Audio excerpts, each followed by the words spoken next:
దేవుని నామమునకు మహిమ కలుగును గాక. దేవుని పిల్లలైన వారందరికీ కూడా ప్రభు పేరిట శుభములు వందనములు తెలియజేస్తూ ఉన్నానండి. ఈరోజు ఒక ప్రత్యేకమైన అంశంతో మేము ముందున్నాను. ఏంటి అంటే, నిజంగా చాలాసార్లు మనము పాపం చేయకూడదు, పాపంలో ఉండకూడదు, పరిశుద్ధంగా ఉండాలి అని చాలాసార్లు మనం అనుకుంటాం. కానీ పదే పదే పాపంలో పడుతూనే ఉంటాం. మనం నిజంగా పరిశుద్ధ గ్రంథంలో పేతురు గురించి వ్రాయబడుతూ ఉంది. నిజంగా పేతురుని యేసుప్రభువారు ఎంతో ప్రేమించారు. పేతురు కూడా ప్రభువారిని ఎంతో ప్రేమిస్తాడు. కానీ ఒకానొక సమయం వచ్చినప్పుడు యేసు ఎవరో నాకు తెలియదు అంటాడు. అంటే కొన్నిసార్లు మనకు మనమే తెలియకుండా మనం పాపంలో పడాల్సిన పరిస్థితులు వస్తూ ఉంటాయి. తరువాత ఆ ఇస్కరియోతు యోధా కూడా యేసు ప్రభువారి విషయంలో తను కూడా అదే పని చేశాడు. పాపంలో పడిపోయాడు. ధనాశకు లోబడి పాపంలో పడిపోవటం జరుగుతుంది.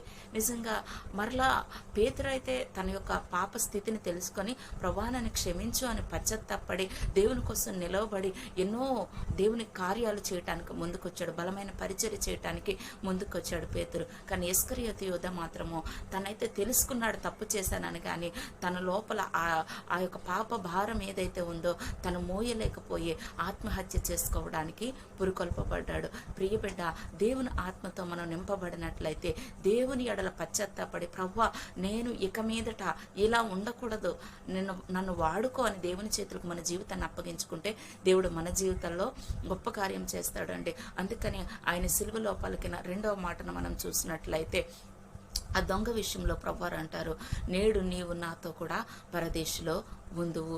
ఎప్పుడు ఆ మాట చెప్పాల్సి వచ్చింది? ఈ మాట లూకా శుభవార్త 23వ అధ్యాయం 43వ వచనంలో మనం చూడగలుగుతాం.